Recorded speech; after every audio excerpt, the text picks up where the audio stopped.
여러분, 맹모 삼천지교라는 말을 들어보셨지요? 네, 맹자의 어머니가 맹자의 교육을 위해서 3번 이사했다는 것에서 유래가 됐습니다.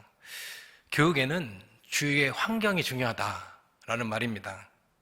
교육에 있어서 환경이 중요하다는 것은 결국 그 교육에 맞는 환경을 맹자의 어머니가 결정하고 그에 맞는 교육을 위해서 이사를 했다는 것입니다.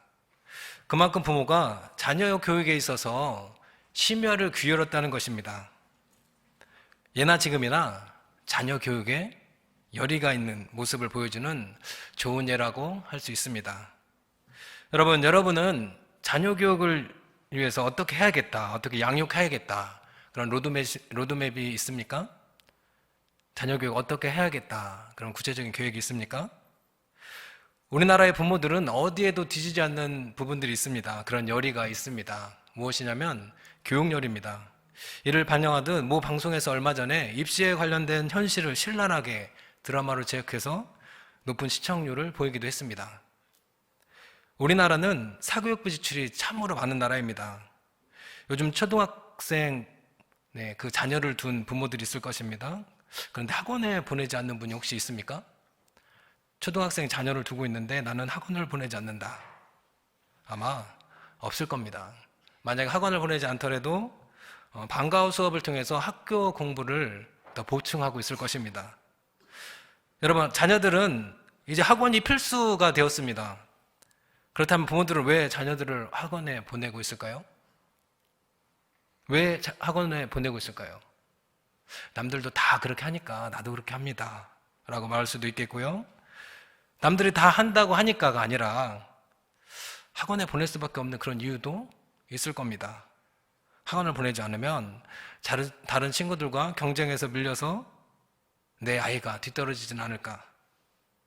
다른 친구들보다 내 아이가 학업 수준이 떨어지는 건 아닐까? 이런 우려에서 학원을 보내게 됩니다. 여러분, 만약에 여러분의 자녀가 학교에 갔는데 학교 수업을 따라가지를 못합니다. 다른 친구들은 선행학습을 하고 와서 아주 열심히 공부를 잘 따라갑니다. 그리고 시험에도 선행학습을 한 그 문제가 나옵니다. 다른 친구들은 너무나 잘 풉니다. 그렇다면 여러분의 자녀가 학업을 따라가기 위해서 학원을 보내시겠습니까? 아니면 계속 뒤처지게 그렇게 남겨두시겠습니까? 여러분, 부모의 마음은 똑같습니다. 어느 누가 자녀가 다른 친구들보다 뒤처져서 학업을 따라가지 못하는 것을 그냥 보고만 있겠습니까? 학업에 적응하지 못하고 있는 그 모습을 보고 가만히 있을 부모가 어디에 있겠습니까? 맹자의 어머니처럼 이사는 가지 못하더라도 학원은 보내지 않겠습니까? 여러분, 이처럼 우리는 우리의 자녀 교육을 위해서 어떤 노력과 수고를 아끼지 않습니다. 그 마음을 감당할 준비가 되어 있습니다. 그렇다면 신앙에 있어서는 어떻습니까? 신앙의 전수를 위해서 가정에서 어떤 노력을 기울이고 있습니까? 여러분, 우리의 자녀가 학교에서 교육을 따라가지 못하면 큰 문제로 생각합니다. 그래서 최선을 다해서 다른 건 못해주더라도 학원은 보내야겠다라고 생각합니다. 그런데 신앙교육에 있어서 자녀가 하나님을 모르거나 신앙에 열의가 없으면 심각하게 받아들이면서 그 신앙교육을 위해서 어떤 노력을 기울이고 있습니까? 여러분, 어떻게 그 신앙을 위해서 여러분은 노력하고 계십니까? 오늘 말씀은 이스라엘 교육에 있어서 가장 먼저 시작되는 쉐마로 잘 알려져 있습니다. 4절 말씀입니다. 이스라엘아 들으라, 우리 하나님 여호와는 오직 유일한 여호와이시니. 오늘 말씀은 먼저 들으라 라고 말씀합니다. 신앙 전수에 앞서서 선행되는 것은 무엇이냐면 듣는 것입니다. 여러분, 듣는 것이 무엇이 중요할까 생각할 수도 있습니다. 그런데 듣는 것이 중요합니다. 우리가 듣는다고 할 때 듣는 것에는 2가지가 있습니다. 먼저는 그냥 듣는 겁니다. 들려지니까 듣는 겁니다. 2번째는 주의를 기울여서 듣는 겁니다. 이 말씀을 내가 꼭 집중해서 들어야 되겠다 생각하고 귀를 기울이고 듣는 겁니다. 여러분, 여기서 들으라라고 말하는 것은 집중해서 들으라는 겁니다. 여러분, 그러면 구체적으로 무엇을 들으라고 말씀하고 있을까요? 우리 하나님 여호와는 오직 유일한 여호와이시다. 우리 하나님은 오직 유일한 여호와이시다. 여러분, 하나님이 우리의 여호와이시다라고 말합니다. 하나님이 우리의 하나님이라는 것을 집중해서 들으라고 말합니다. 여러분, 우리가 하나님이 우리의 여호와이시다라고 이 말씀을 들으면 어떤 생각이 드십니까? 이 말씀 참 많이 들었던 말씀인데, 잘 알고 있는 말씀인데 이렇게 생각하십니까? 여러분, 하나님이 우리의 유일한 여호와이시다라는 말씀은 너무나 중요한 말씀입니다. 여러분, 이 말씀을 우리가 알 때 나의 존재에 대해서 알게 됩니다. 내가 누구로부터 시작됐는지, 내가 이 세상에 어떻게 왔는지 이 말씀이 우리에게 이야기해주고 있습니다. 여러분, 나는 어떻게 이 세상에 왔습니까? 여러분, 나는 누구입니까? 여러분, 이런 질문을 여러분 스스로에게 하신 적이 있습니까? 여러분, 이것은 정체성에 대한 이야기입니다. 너무나 중요한 얘기입니다. 여러분, 우리는 스스로 존재할 수가 없습니다.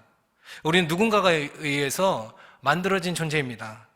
물론 우리는 부모님에 의해서 세상에 왔지만 결국 그 처음으로 거슬러 올라가면 우리는 하나님에게서 나왔습니다. 그래서 우리는 먼저 하나님이 우리의 하나님이시다, 하나님이 나를 창조하셨다라는 것을 기억하고 내가 어떤 존재인지를 알아야 합니다. 여러분, 우리는 하나님으로부터 창조되었습니다. 그래서 우리는 먼저 하나님을 알아야 합니다. 그래야 내가 누구이며 무엇을 해야 하는지를 알 수가 있습니다. 여러분, 하나님은 우리를 창조하시고 매우 기뻐하셨습니다.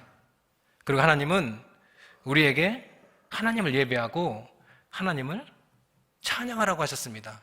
우리의 존재 목적이 무엇이냐면 하나님을 예배하고 하나님을 찬양하는 것입니다.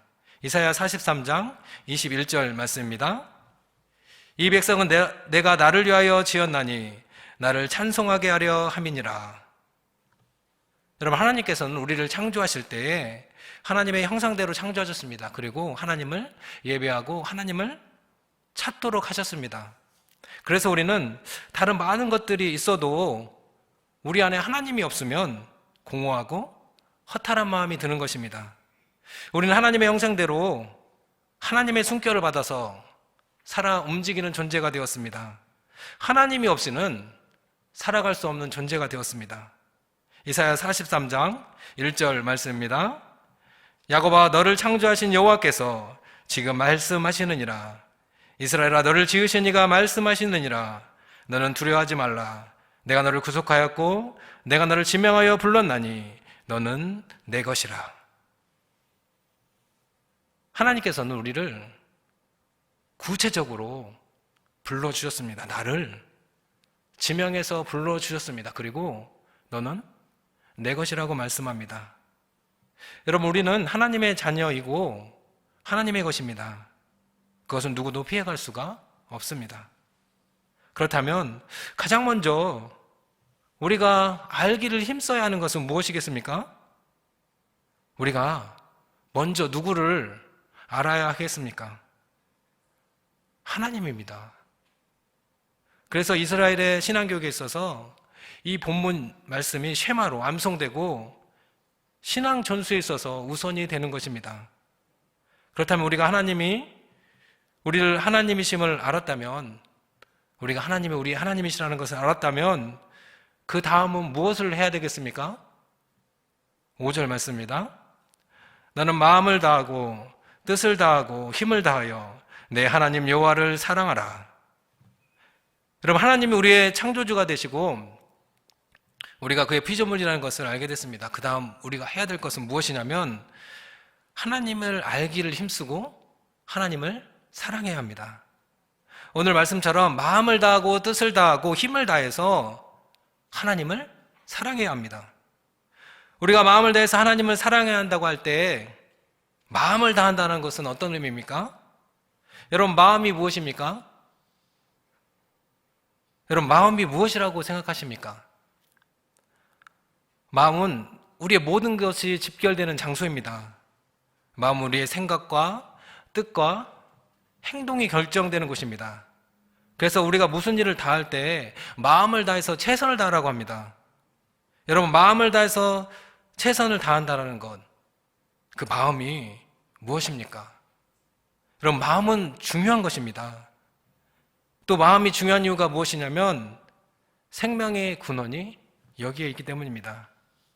여러분, 우리의 믿음이 자라는 곳이 어디입니까? 우리의 믿음이 자라는 곳이 어디입니까? 하나님이 인간을 보실 때 제일 먼저 살피는 곳이 있습니다. 바로 마음입니다. 하나님은 마음의 중심을 보십니다. 하나님은 심령을 감찰하시는 분입니다. 마음은 눈에 보이지 않습니다. 그러나 마음이 눈에 보이지 않는다고 해서 존재하지 않는 것이 아닙니다. 마음은 결국 그 사람의 행동과 뜻과 의지를 통해서 겉으로 드러나기 마련입니다. 그래서 인간의 모든 것이 직결되는 장소가 바로 마음이고, 하나님이 그 마음을 중요하게 생각하시는 겁니다. 바라기는 우리가 마음을 다해서 하나님을 사랑할 수 있기를 바랍니다. 그런데 여러분, 반대로 그 마음에 다른 것으로 채우게 되면 어떻게 되겠습니까? 생명이 없는 삶을 살아가게 되는 것이고, 하나님이 아닌 다른 것을 따라서 살아가게 되는 것입니다. 여러분, 우리의 마음은 결국 행동으로 드러납니다. 사람의 마음이 보이지 않는다고 해서, 알 수 없다고 해서 그 마음이 없는 것이 아니고 결국 그 마음은 겉으로 드러나게 되어 있습니다. 여러분, 오늘 말씀은 이 마음을 하나님으로 가득 채우고 하나님의 뜻대로 하나님을 알기를 힘써서 하나님을 사랑하라고 말합니다. 여러분, 우리는 오늘 내 자녀를 위한 여름사역 연합예배로 모이고 있습니다. 그런데 내 자녀 하면 여러분 누가 떠오르십니까? 누가 떠오르십니까? 내 집에 있는 아들, 딸, 그죠? 생각날 겁니다. 그렇다면 여러분, 그 아들, 딸들을 어떻게 양육해야 되겠습니까? 어떻게 해야 되겠습니까? 하나님의 자녀로 키워야 되죠. 하나님을 마음을 다해서 사랑하고 뜻을 다해서 사랑하고 힘을 다해서 사랑하는 하나님의 자녀로 길러야 합니다. 그것이 우리의 사명이고 우리가 감당해야 하는 비전입니다. 여러분, 우리에게 있는 자녀는 물론 나를 통해서 나왔지만 나의 것이 아닙니다. 우리의 자녀는 하나님이 우리에게 허락하신 하나님의 선물이고 하나님의 기업입니다. 시편 127편 3절부터 5절까지의 말씀입니다. 보라, 자녀들은 여호와의 기업이요 태의 열매는 그의 상급이로다. 젊은 자의 자식은 장사의 수중의 화살 같으니 이것이 그의 화살통에 가득한 자는 복되도다. 그들이 성문에서 그들의 원수와 담판할 때에 수치를 당하지 아니하리로다. 여러분, 우리의 자녀는 물론 나의 자녀고 내 자녀가 맞습니다. 그런데 성경에서는 오늘 우리의 자녀는 하나님의 기업이며 그의 상급이라고 말합니다. 자녀가 우리의 것이 아니라 하나님의 것이라고 말합니다. 그런데 여러분, 지금까지 여러분은 자녀를 내 자녀라고 생각하면서 키우셨습니까? 아니면 하나님의 자녀라고 생각하고 하나님의 뜻대로 키우셨습니까? 만약 지금까지 나의 자녀를 나의 소유물로 생각하고 양육했다면 이제부터는 하나님의 자녀로 인식하고 내 자녀를 하나님의 자녀로 길러내는 은혜가 있기를 간절히 소망합니다. 시편의 말씀은 자식들의 소중함을 다시 언급하면서 젊은 자의 자식은 장사의 수중에 화살과 같다고 말합니다. 여러분, 장사의 수중에 화살과 같다라는 말씀은 어떤 의미겠습니까? 장사를 용사라고 봐도 됩니다. 여러분, 전쟁터에 나갈 때 맨손으로 나가는 사람이 있습니까? 여러분, 전쟁터에 맨손으로 나가면 죽음입니다. 그런데 전쟁터에 나갈 때 수중에 화살이 가득합니다. 무엇을 의미합니까? 전쟁에서 승리를 의미합니다. 여러분, 시편에서 이야기하고 있는 장사의 수중에 가득한 화살과 같다라고 얘기하는 것은 자녀들을 의미합니다. 그의 화살통에 가득한 아들은 복되고 그리고 원수와 싸울 때에, 담판을 할 때에 절대로 부끄러움을 당하지 않는다라고 이야기합니다. 여러분, 하나님의 자녀가 얼마나 중요한지를 이야기해주고 있습니다. 여러분, 여기서 말하는 자녀는 단순히 그냥 많은 수를 의미하는 것이 아닙니다. 여기서 말하는 자녀는 화살통에 가득한 아들이라는 것은 하나님의 자녀로 길러낸 자녀를 말합니다. 하나님의 자녀로 길러낸 그런 자녀들이 많은 가정은 하나님이 그들에게 힘과 능력이 되어 주셔서 원수들과 담판을 할 때도 수치를 당하지 않는다라고 말씀하는 것입니다. 여러분, 우리의 자녀를 하나님의 자녀로 길러내는 은혜가 있기를 바랍니다. 그 축복이 우리 모두에게 있기를 간절히 소망합니다. 그래서 어느 곳에서도 하나님의 자녀로 인해서 수치를 당하지 않고 날마다 승리하는 은혜가 있기를 간절히 소망합니다. 여러분, 그렇다면 우리 하나님을 사랑하려면 구체적으로 어떻게 해야 되겠습니까? 여러분, 하나님을 사랑하기 위해서 우리가 어떻게 해야 되겠습니까? 6절 말씀입니다. 오늘 내가 내게 명하는 이 말씀을 너는 마음에 새기고. 여러분, 조금 전에 마음이 중요하다라고 이야기를 했습니다. 여러분, 먼저 그 중요한 그 마음에, 오늘 말씀은 마음에 말씀을 새기라고 말합니다. 여러분, 하나님을 사랑하는 방법 중에 하나가 무엇이냐면 하나님을 마음에 새기는 겁니다. 장신대 신념석 교수님의 책 중에 자녀 마음에 하나님을 새기라 라는 책이 있습니다. 여러분, 하나님을 진심으로 사랑한다면 마음에 하나님을 새겨야 합니다. 하나님을 마음에 새기고 기억해야 합니다. 그것이 하나님을 사랑하는 첫 번째 방법입니다. 그런데 여기서 우리가 간과하지 말아야 하는 것이 있습니다. 여러분, 자녀의 마음에 하나님을 새기기 위해서 선행되어야 하는 것이 있습니다. 여러분, 그것이 무엇입니까? 6절 말씀입니다. 내가 내게 명하는 이 말씀을 너는 마음에 새기고. 이렇게 기록되어 있습니다. 여러분, 내게 명하는 말씀을 너는 마음에 새기고. 여러분, 여기서 내게, 너는 누구를 말하는 걸까요? 누굴까요? 내게, 너는 마음에 새기고. 누구를 말하는 겁니까? 먼저는 이 말씀을 듣는 사람이겠지요. 이스라엘아 들으라, 이렇게 말씀하지 않습니까? 먼저는 이스라엘 백성일 겁니다. 그 사람들에게 오늘 말씀이 전해지고 있습니다. 그리고 더 구체적으로 말하면 너는 자녀를 둔 부모, 어린 영혼들을 맡은 교사를 의미합니다. 여러분, 오늘 말씀 쉐마라고 말씀드렸습니다. 유대인들이 자녀들에게 신앙을 전수할 때 꼭 암송하는 말씀입니다. 그렇다면 먼저 오늘 말씀은 부모와 또 영적 부모, 교사에게 적용되는 말씀입니다. 여러분, 오늘 본문은 내게, 너는 이라는 말씀을 하고 있습니다. 이는 먼저 부모가 우선이 됩니다. 이 말씀은 부모가 자녀에게 신앙을 전수함에 있어서 가장 먼저 마음에 하나님을 먼저 새겨야 한다는 겁니다. 여러분, 오늘 말씀은 부모가 먼저 마음을 다해 뜻을 다해 하나님을 사랑하라고 말합니다. 여러분, 아이들을 영적으로 양육하는 교사가 마음과 뜻을 다해서 하나님을 사랑하라고 말합니다. 부모가 먼저, 교사가 먼저 하나님을 마음에 새겨야 합니다. 그래서 부모와 교사가 신앙의 좋은 모델이 되어야 합니다. 그리고 난 후에 자녀가 하나님을 사랑하고 그의 마음에 말씀을 새길 수 있도록 가르쳐야 하는 겁니다. 여러분, 부모가 먼저 하나님을 사랑하고 하나님을 마음에 새기면 자연스럽게 자녀들에게 하나님을 가르칠 수밖에 없습니다. 부모가 하나님과 깊은 만남이 있으면 가진 그 경험, 하나님과 만났던 그 경험을 자연스럽게 자녀들에게 이야기할 수밖에 없습니다. 신앙의 전수는 바로 부모가 신앙 안에서 올바로 서 있을 때 가능한 것입니다.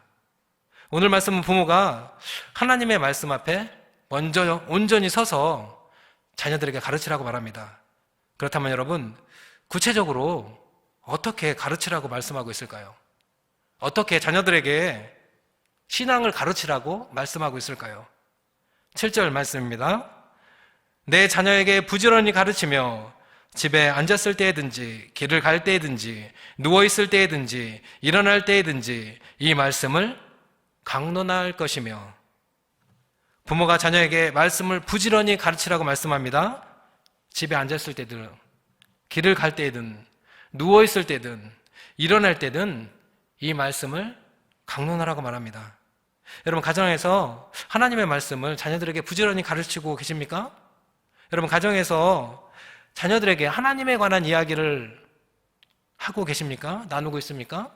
여러분, 신앙전수를 위해서 교회 가라는 말 말고 어떤 노력을 여러분들은 하고 있습니까? 오늘 말씀은 아주 구체적으로 자녀들에게 부지런히 가르치라고 말합니다. 집에서, 길에서, 누워있을 때, 일어날 때 항상 말씀을 강론하라고 이야기합니다. 이는 항상 말씀을 가까이 하라는 겁니다. 말씀을 손에서 놓지 말라고 말하는 것입니다. 여러분, 우리에게 있어서 자녀들에게 신앙을 전수하는 일은 너무나도 중요합니다. 정말 부지런히 부모가 자녀들에게 그 말씀을 가르치고 또 가르치는 그런 은혜가 있기를 간절히 소망합니다. 마지막으로 하나님을 사랑하는 방법은 무엇입니까? 말씀을 가까이 하고 말씀을 일상에서 생활하는 것입니다. 8절과 9절 말씀입니다. 너는 또 그것을 내 손목에 메어 기호로 삼으며 내 미간에 붙여 표로 삼고 또 내 집 문설주와 바깥문에 기록할지니라. 여러분, 자녀들을 교육할 때 배운 것을 기억하게 하는 가장 좋은 방법이 무엇일까요? 아이들에게 기억력을 최고치로 올리는 방법이 무엇일까요? 무엇보다 자주 보여주고 들려주고 만져보게 하는 겁니다.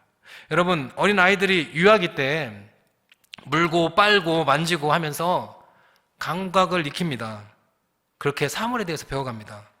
여러분, 말씀의 손목에 메어 기호로 삼고 미간에 붙여서 포를 삼으라 라는 말은 아주 밀접한 거리에서 말씀을 가까이 하고 보고 만지고 느끼는 교육을 통해서 아주 자연스럽게 말씀과 친밀해지라는 것입니다.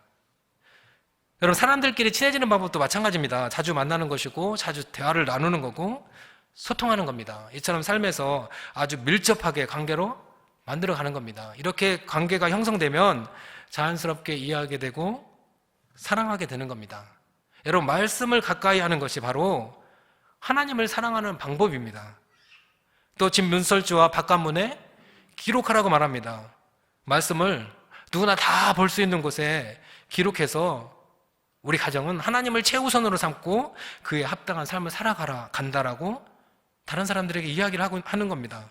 여러분, 유대인들은 결국 하나님의 말씀이 그들의 근간이 됐고 그들의 삶의 생활이 됐습니다. 가정에서, 학교에서, 직장에서 하나님 중심적인 삶을 생활화하면서 살아갔습니다. 바라기는 우리도 하나님의 말씀이 우리와 아주 밀접하게 연결되고 하나님의 거리가 아주 가깝기를 바랍니다. 그래서 자녀들에게도 하나님이 아주 친숙한 분이며 우리의 삶의 주인이 되신다라는 그런 교육이 이루어지기를 바랍니다. 또한 교회에서, 가정에서 자녀들의 삶의 자리에서 하나님이 최우선이 되고 하나님의 인도하심에 따라 살아가는 그런 자녀들이 되기를 소망합니다. 여러분, 오늘 이 시간은 믿음 동산, 색삭, 꿈나무 동상 연합 예배로 드립니다. 더 구체적으로 말하면 내 자녀를 위한 여름 사역 연합 예배로 드리고 있습니다. 여러분, 내 자녀는 물론 생물학적인 자녀겠지요. 그런데 하나님 안에서 우리는 한 가족입니다. 그러면 영적인 자녀도 내 자녀고 내 아들이고 내 딸입니다. 내 자녀는 단순히 내 집안에 있는 자녀만을 의미하지 않습니다. 하나님 안에서 한 가족이 된 우리 아들, 딸들도 포함됩니다. 또한 교사는 하나님의 어린 영혼들을 맡은 영적인 부모입니다. 부모와 교사가 맡겨진 영혼들을 위해서 최선을 다해서 신앙의 좋은 모델이 되어야 합니다.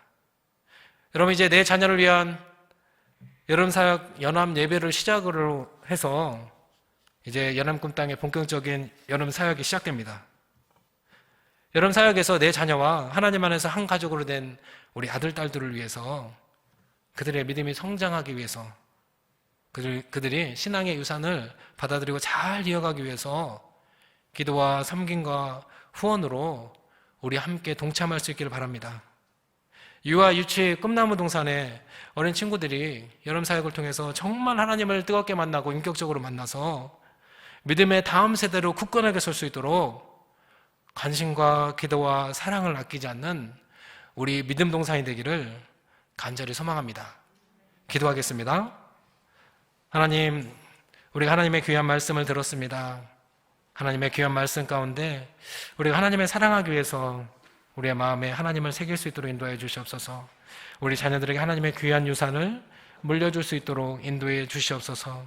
하나님, 내 자녀를 위한 연한 예배를 통해서 이제 본격적으로 예단꿈 땅의 여름 사역이 시작됩니다. 하나님, 우리 모두가 한마음 한뜻 되어서 우리의 어린 영혼들이 하나님 안에서 잘 자라가고 신앙이 성장하고 하나님을 인격적으로 만나서 믿음의 다음 계보를 이어갈 수 있도록 하나님, 우리가 최선을 다해서 기도하고 섬기고 후원할 수 있도록 함께 주시옵소서. 거룩하신 예수님 이름으로 간절히 기도드리옵나이다. 아멘.